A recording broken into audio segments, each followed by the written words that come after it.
Olá, meu querido aluno, olá, minha querida aluna, tudo bem? Mais um desafio nessa nossa empreitada.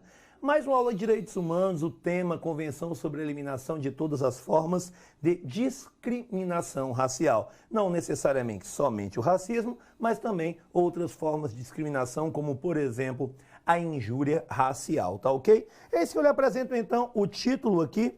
Ela está instituída, esta convenção, através da resolução número 2106 da Assembleia das Nações Unidas, e eu tenho aí 3 datas para lhe apresentar. Uma data de celebração, uma data de aprovação parlamentar e uma data de ratificação. Vem para cá. Por que eu lhe apresentei essas 3 datas disso que é a resolução 2106, essa convenção aí sobre a eliminação de todas as formas de discriminação racial? Por quê? Porque é um tratado internacional de direitos humanos. E esse Tratado Internacional de Direitos Humanos, para ser incorporado ao nosso ordenamento jurídico, ele vai passar pelas fases que você já conhece. Pela fase de celebração, pela fase de aprovação pelo Parlamento Brasileiro, pelo Congresso Nacional, e pela fase de ratificação, até que ele possa iniciar os seus efeitos, começar a promover os seus efeitos, tá ok? Essas datas aí você pode notar que variam de 65 a 69. Eu tenho aí o dia 21 de dezembro de 65, eu tenho o dia 21 de junho de 67 e eu tenho o dia 8 de dezembro de 69. Portanto, entre a celebração que se dá no ano de 1965 e a ratificação, eu tenho toda uma luta para que esse tratado ele venha a ser incorporado pelo ordenamento jurídico brasileiro. Tá ok? Tranquilo, perfeito. Newton, é um tratado internacional anterior à emenda constitucional 45/2004, vai ter status, natureza, caráter, equivalência e norma supralegal. Portanto, até aqui nenhum problema, faz parte da teoria geral que nós vimos a respeito dos tratados internacionais de direitos humanos, tá ok? Nenhum tipo de probleminha para você. Newton, vem cá. Mas o que é que eu preciso para estudar bem este novo tratado internacional? Primeiro, você precisa de força de vontade, você precisa de tempo e você precisa de capacidade de memorização. Tudo isso você, inclusive, adquire com o tempo, com exceção do próprio tempo de estudo, que você vai necessitar de uma organização dos seus horários. Por quê? Quando tangem assuntos ligados a essa convenção, a tendência é que a maior parte das perguntas, eles forcem você a lembrar do que você leu. Ou seja, são questões de memorização. Então, o que é que o tio aqui, ele pode fazer para tentar acalmar o teu coração, para tentar dar uma ajuda na tua vida? Ele vai tentar fazer com que você tente encaixar essa convenção internacional dentro de um panorama, dentro de um aspecto histórico, fazendo assim com que você passe a entender esse tratado de uma maneira, às vezes, até certo ponto mais lógica, tá ok? Vamos lá. Qual é a primeira coisa que eu vou apresentar aí para você? O artigo 18 desse tratado internacional. A gente vai aqui discutir um pouquinho quem pode fazer parte dessa convenção. Olha o que é que eu tenho aí no artigo 18 e 19.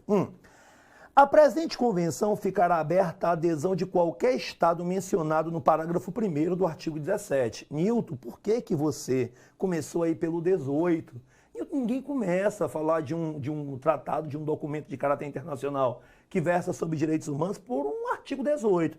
Começa, sabe por quê? Quem é que pode fazer parte, né? Quem são os estados mencionados aí no parágrafo 1º do artigo 17? Vamos abrir um espacinho? Olha quem é que pode aparecer aí para você.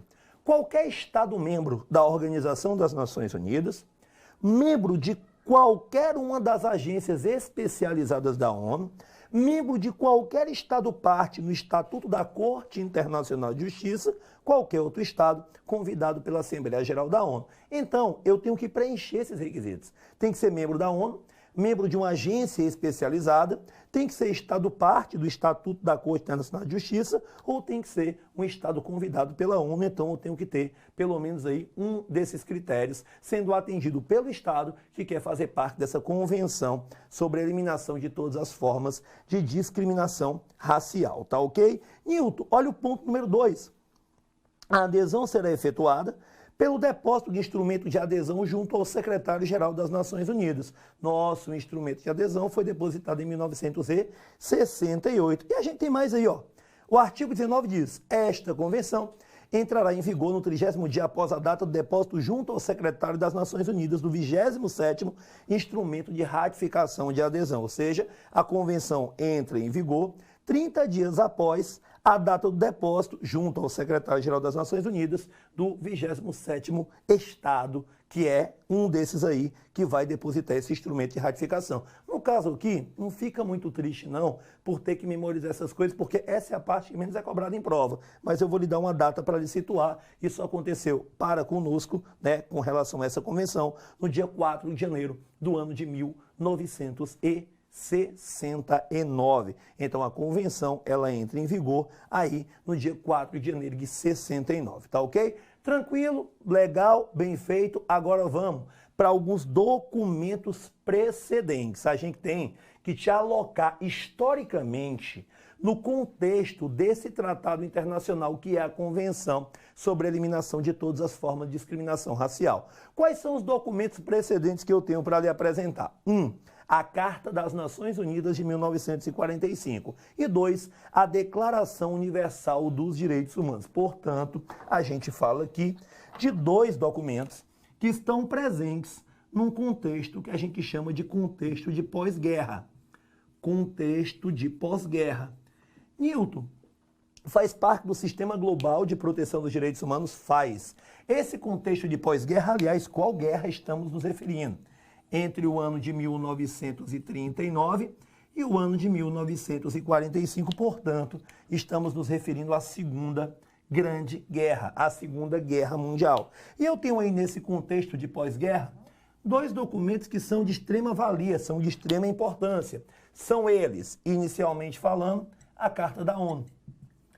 A Carta da ONU, né, 1945. E outro, a Declaração Universal, estou sabendo mais nem escrever, Declaração Universal dos Direitos Humanos de 1948, os dois que são apresentados a você.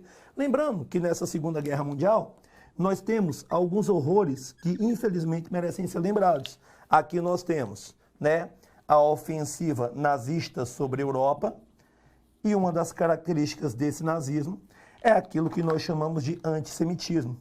Antissemitismo. Aí, Diego, por favor, você que domina o português, olha se a palavra antissemitismo ainda é escrita assim, ou se porventura agora eu coloco um SS, tá ok? Porque com esse novo mundo do português, às vezes o professor fica meio perdido mesmo. Então, uma das características é o antissemitismo, que você lembra, né, é muito marcado pela, é tudo junto com dois S, pronto, tá vendo? Ainda bem que eu tenho a voz da consciência. Então, antissemitismo. Fica até meio estranho, né? Mas aí, com essas reformas ortográficas, você já começa a acostumar um pouquinho mais a sua visão para essas coisas que no passado deveriam ser escritas de forma diferente. Então, se desculpa o tio, o antissemitismo, esse preconceito que está muito voltado para a questão daquele preconceito que você entende como preconceito contra o judeu, na Alemanha nazista, é um fator marcante desse cenário de guerra e que vai ser um fator discutido nesse cenário de pós-guerra. Há toda uma preocupação para que esses sentimentos não venham a se tornar novamente norteadores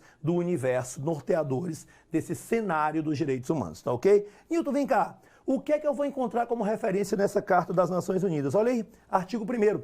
O propósito das Nações Unidas são, aí eu tenho aí o parágrafo 2º, o inciso 2º, desenvolver relações amistosas entre as nações, baseadas no respeito ao princípio de igualdade de direitos e de autodeterminação. É só isso que eu quero. Eu quero que você saiba de que tipo de tratado nós estamos falando. Nós estamos falando de um Tratado Internacional de Direitos Humanos que vai trazer para você princípios de direitos que encaixam-se naquele rol de direitos de segunda geração ou segunda dimensão. Segunda geração ou segunda dimensão. São aqueles direitos que nós chamamos de direitos dentre outras coisas, direitos de igualdade. Direitos de igualdade. Já já eu vou apontar também alguns artigos que você precisa estudar para que você fique fera dentro dessa, né, qualquer uma das questões que venha a ser cobrada a você sobre essa convenção. Então eu tenho aí, né, dentro do artigo 1º da Carta das Nações Unidas, um motivo pelo qual eu estou encarando aí como documento precedente. Dentro da Declaração Universal dos Direitos Humanos eu tenho também o artigo 1º.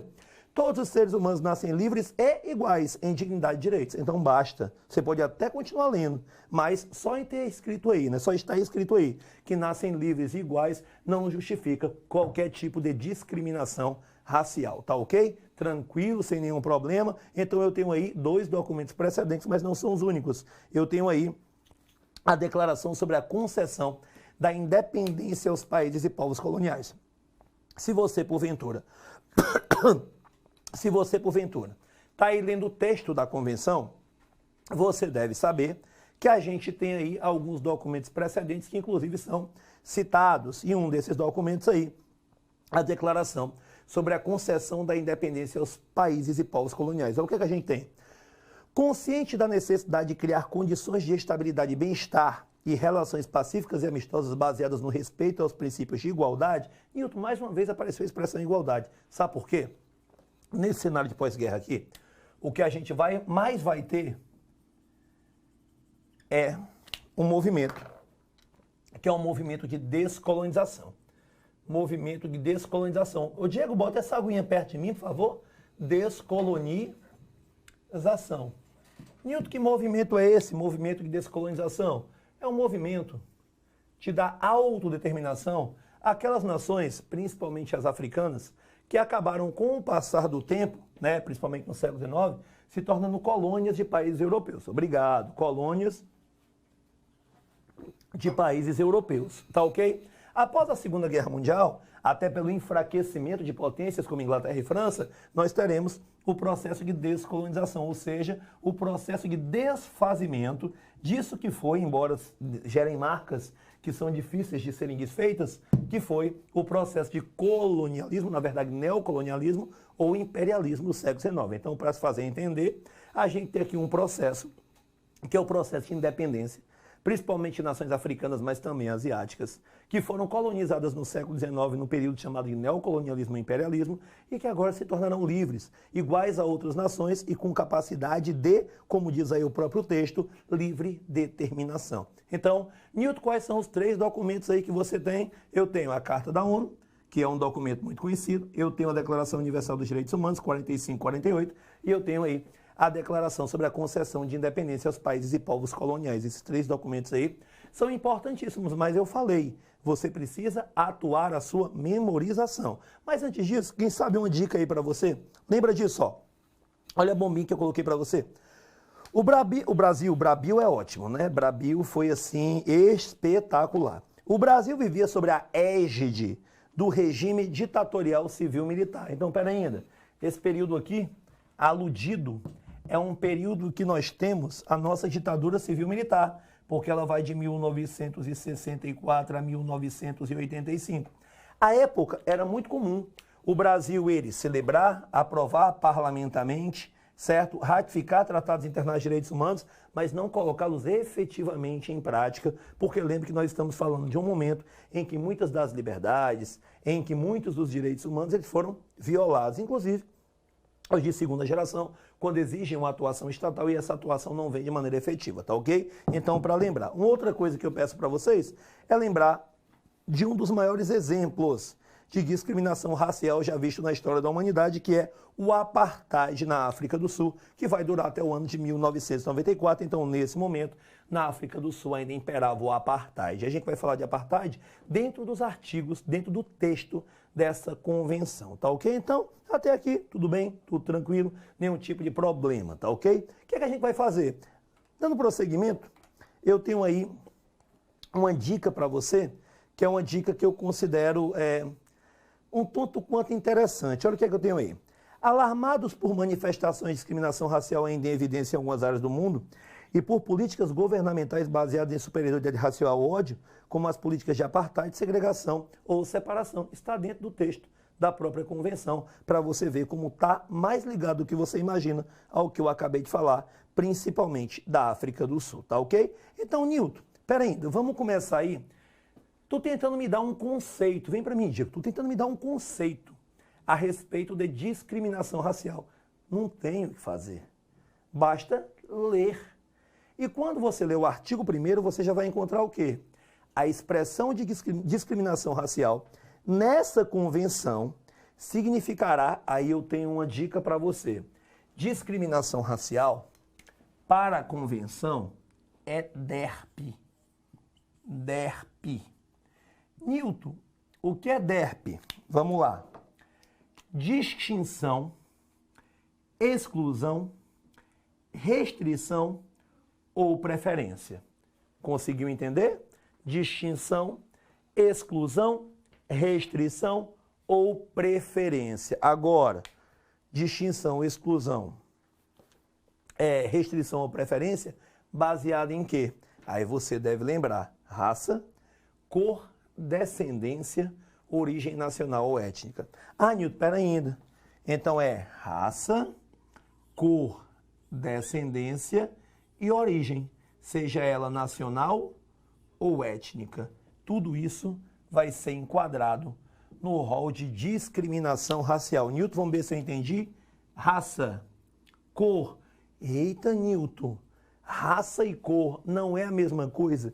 De maneira alguma. De maneira alguma. Inclusive, alguns indivíduos sequer deveriam ter pensado um dia em usar a expressão raça. Tal que o ser humano não é dividido em raças. A cor da pele faz parte do estereótipo, da forma como nós vemos, mas isso não vai nos tornar diferentes em nenhum momento. Então, raça, cor, descendência e origem. Então, distinção, exclusão, restrição ou preferência, raça, cor, descendência e origem. A origem pode ser nacional ou a origem pode ser étnica. Aí agora você vai entender comigo. Por que eu lhe dei o exemplo do antissemitismo? Ora, Newton, porque querendo ou não, eu considero os judeus diferente. Ora, Newton, porque eu querendo ou não, estou todo sujo, eu acabei lhe mostrando aqui um exemplo de racismo que não está ligado à cor da pele. Tá ok? Então, Newton, quer dizer que isso aqui, que eu leio no artigo 1º, eu devo grifar dentro do meu material como sendo o conceito de discriminação racial para fins desta convenção, tá ok? Agora sim, tem um outro artigo que eu queria que você prestasse um pouco atenção, ele está bem pertinho do artigo 1º. Na verdade, dentro do artigo 1º, mas ele é o ponto 4 do artigo 1º. Né? A gente vai falar um pouquinho do que seria aquilo que muitas pessoas criticam quando você está estudando direito constitucional, você está estudando igualdade ou isonomia, que fala da formal, beleza, está na lei, mas e a material, ela está onde? Pois é, às vezes o conceito de isonomia material, ele está descrito em alguns tratados internacionais, como por exemplo, ó, não serão consideradas discriminação racial as medidas especiais tomadas com o intuito objetivo de assegurar progresso adequado de certos grupos raciais ou étnicos ou indivíduos que necessitem de proteção que possa ser necessária. Não vou nem continuar lendo. Na verdade, quando eu falo medidas especiais que visam assegurar o progresso de certos grupos, eu estou falando de quê? Oh, meu Deus! De uma das expressões mais fortes da igualdade material. Eu estou falando das ações afirmativas. Ações afirmativas. Newton, então, está presente em tratados internacionais. Me deu um exemplo de ações afirmativas. As cotas. As cotas são exemplos de ações afirmativas, porque visam, como o próprio texto aí já diz, medidas especiais tomadas para assegurar, objetivar o progresso adequado de determinados grupos. Então, Newton, artigo 1º, muito importante. Esse aqui, eu fiz questão de colocar o material. Ah, mas é muito introdutório. Conceito de discriminação racial, distinção, exclusão, restrição, preferência, de raça, cor, descendência, origem nacional, étnica. Ações afirmativas, artigo 1º, ponto 4. A gente vai encontrar aqui medidas especiais que visem assegurar o desenvolvimento, o progresso, a melhoria nas condições de vida de determinados grupos. Não são tidos como discriminação. Portanto, se você trouxer para dentro do direito constitucional, não serão considerados inconstitucionais, haja vista que não são considerados discriminação. E onde é que a gente tira isso como base? No próprio texto da Convenção sobre a Eliminação de Todas as Formas de Discriminação Racial. Tá ok? Então, artigo 1º, por favor, tome cuidado. O que é que eu encontro no artigo 3º e no artigo 4º, Newton? Me diz aí. No artigo 3º você encontra aí, os Estados-partes especialmente condenam a segregação racial e o apartheid. Pare de ler. Você vai aí grifar o apartheid e vai lembrar que dentro da Convenção existe uma condenação a essa prática. Newton, você está trabalhando como se eu já soubesse de tudo, quando na verdade eu não sei nem o que é apartheid. Apartheid é um modelo de segregação racial que dentro da África do Sul, e detalhe, não é um modelo exclusivo da África do Sul esse modelo de segregação. Acontece em outros países que têm determinados apartheids sociais, mas apartheid é segregação, é separação. Isto é para branco, isto é para negro. Quando eu pratico essa separação, eu já estou fazendo uma distinção baseado na cor da pele, portanto, eu tenho que condenar mesmo. É uma política oficial de caráter governamental. Algumas constituições estaduais, como é o caso da Constituição do Estado da Bahia, por exemplo, vedam relações com países, o Estado da Bahia, relações com países que têm políticas governamentais de segregação racial, como, por exemplo, seria a África do Sul, durante o momento em que imperou por lá o apartheid, tá ok? Então, o artigo 3º, importante para você. Artigo 4º, a gente vai falar um pouquinho da propaganda, certo? A propaganda que acaba gerando um discurso de ódio, a propaganda que acaba gerando um discurso de discriminação e um discurso de segregação. Os Estados-partes condenam toda a propaganda e todas as organizações que se inspirem em ideias ou teorias baseadas na superioridade de uma raça ou de um grupo de pessoas de uma certa cor. Isso você pode ler. Mas se você trouxer para o nosso ordenamento jurídico, você vai ver que o Supremo Tribunal Federal, em nome da liberdade de expressão, não permite o amparo do discurso de ódio, o discurso ligado à segregação, ao racismo, ao preconceito, à intolerância. Então, esse artigo 4º aí, você pode fazer na sua cabecinha essa analogia, esse encaixe, essa memorização. Dá dando para entender? Então, Newton, quero aí, a gente não vai ficar lendo artigo por artigo, não vai. A gente não vai fazer isso. O que é que a gente vai fazer? A gente simplesmente, certo, vai começar aqui a brincar um pouquinho com a forma que você encontra de memorizar o núcleo central daquele artigo, de como você pode memorizar o que aquele artigo tem de mais importante. Então, olha o que é que o tio pode fazer para você. O tio, ele pode fazer com que você leia esse artigo, mas que você não se prenda somente à letra da lei. Por quê? No caso, a letra da convenção. Porque você, quando chegar na prova, você pode ter algo mais ou menos assim. Mas, pô, este item aqui, que eu tenho que marcar como verdadeiro ou falso, ou que eu tenho que acertá-lo como sendo correto, ele tem uma coisa que é esdrúxula do contexto do que eu memorizei da lei. Ah, Nilton, como assim? Os estados permitem a propaganda de ódio. Não, lá no artigo 4º falam que os estados condenam esta propaganda de ódio. Se você pegar e quiser continuar lendo o artigo 4º, você vai ver aqui, ó, que não é só de um grupo de pessoas de uma certa cor, de uma certa origem étnica, né? Não vai, uma superioridade de uma raça, de um grupo de pessoas de uma certa cor, de uma certa origem étnica. Hoje em dia, nós temos alguns movimentos que pregam uma superioridade, né? Uma superioridade branca, já tivemos movimentos de uma superioridade ariana, então é isso que visa, né? Tentar estabelecer. E continua. Ou que pretendem justificar ou encorajar qualquer forma de ódio e de discriminação raciais e comprometem-se a adotar imediatamente medidas positivas, destinadas a eliminar qualquer incitação a tal discriminação. Opa, o Estado tem que atuar para eliminar qualquer tipo de discurso de ódio, qualquer tipo de propaganda que seja favorável a esta discriminação. Continuando. Ou quaisquer atos de discriminação com esse objetivo, tendo em vista os princípios formulados na Declaração Universal dos Direitos do Homem e os direitos expressamente enunciados no artigo 5º da presente convenção. Eles se comprometem principalmente. O que é que os estados têm que fazer para que eles possam conter esse discurso de ódio? Olha o que é que eu tenho aí para você. Declarar delitos puníveis por lei, qualquer difusão de ideias baseadas na superioridade ou ódio raciais. Aí eu vou também puxar a sardinha lá para o texto constitucional, artigo 5º, inciso 42, quando a gente trabalha o racismo como crime inafiançável e imprescritível, e algumas decisões até equiparam a injúria racial ao racismo. Ah, Nilton, pera ainda. Então quer dizer que os estados eles têm que criminalizar. O que é que eu tenho dentro do texto constitucional, por exemplo?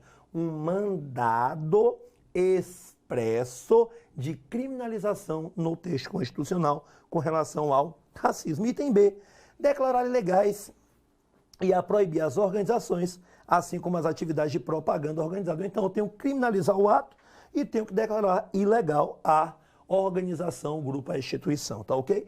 Nilton, a gente vai ficar lendo artigo por artigo, mais uma vez eu digo que não. Então agora, você já tem aí um norte, você já tem mais ou menos aonde está alocada essa convenção, questões ligadas à sua, ao seu contexto histórico e ao que essa convenção representa no ordenamento jurídico, já não pega mais você, agora é mãos à obra. O texto da convenção está aí para você. Vamos ler até sangrar os olhos e vamos resolver exercícios, tá ok? Vamos lá para o exercício? Vamos lá. Os Estados partes comprometem-se a proibir e a eliminar a discriminação racial em todas as suas formas e a garantir o direito de cada um à igualdade perante a lei sem distinção de raça, de cor ou de origem nacional ou étnica, principalmente no gozo dos seguintes direitos, exceto, ou seja, ele quer aquele que não está presente dentro da convenção.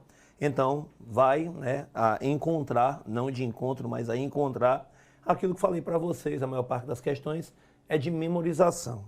O item A diz assim: direito a um tratamento igual perante os tribunais ou qualquer outro órgão que administre a justiça. Então, eu poderia muito bem dizer só que está certo, aí você ia procurar lá no artigo 6º, para ver como realmente está certo. Mas é bom que você já comece resolvendo outras questões e já comece lá a ver aonde é que está, dentro da convenção, o motivo pelo qual esse item está certo. Nesse caso, está lá no artigo 6º, o item A está correto, não marcamos porque a gente quer o incorreto. B, direito à segurança da pessoa, à proteção do Estado contra a violência ou lesão corporal cometida por funcionário de governo. Beleza, está lá no artigo 4º, Nilton, pelo amor de Deus. Está no artigo 4º aonde? Lá no artigo 4º, a linha A. Está como o texto lá do próprio artigo 4º, a linha A. Então você não marca certo como sendo item incorreto. Não marca como sendo o item incorreto, que é o que a gente está procurando. Agora uma coisa, viu? Pode estar do jeito que está escrito na lei ou pode ser uma interpretação igual. Mudam-se as palavras, mas o contexto é o mesmo, tá ok? C, direitos políticos, principalmente direitos de participar às eleições, de votar e ser votado, conforme o sistema de sufrágio universal. Artigo 4º, a linha C, sem problema nenhum. De item D, direitos ao trabalho, a livre escolha de seu trabalho, as condições equitativas e satisfatórias de trabalho, a proteção contra o desemprego. Aí você vai encontrar lá no artigo 4º, lá no que tange ao inciso 9, esse mesmo elemento normativo. Então, o item D, ele também está correto. E o item E, que também vai estar no inciso 9. Você vai encontrar direito de acesso a todos os lugares, serviços públicos e privados. E onde se está no inciso 9 está certo. Não. Locais de acesso público, não públicos e privados. Então, o item E, ele é o incorreto por conta da presença da expressão privado, questão de memorização. Próximo. À luz da Convenção Internacional sobre a Eliminação de todas as formas de discriminação racial, as ações afirmativas são, artigo 1º, lá no parágrafo 4º. Item A, proibidas, mentira, já está errado, porque não são tidas como discriminação. B, permitidas, cabendo aos Estados parte adotá-las para fomentar a promoção da igualdade étnico-racial. Poxa, permitidas já é meio caminho andado. Porque os outros itens trazem o quê? Obrigatórias ou proibidas. Elas não são obrigatórias, elas são permitidas. Portanto, resposta correta, o item B de bola. Não é tão de memorização, mas é uma de interpretação, quando diz que não se considerar discriminação essas ações especiais que são as ações afirmativas, tá ok? Fica com Deus, até o nosso próximo encontro. Valeu!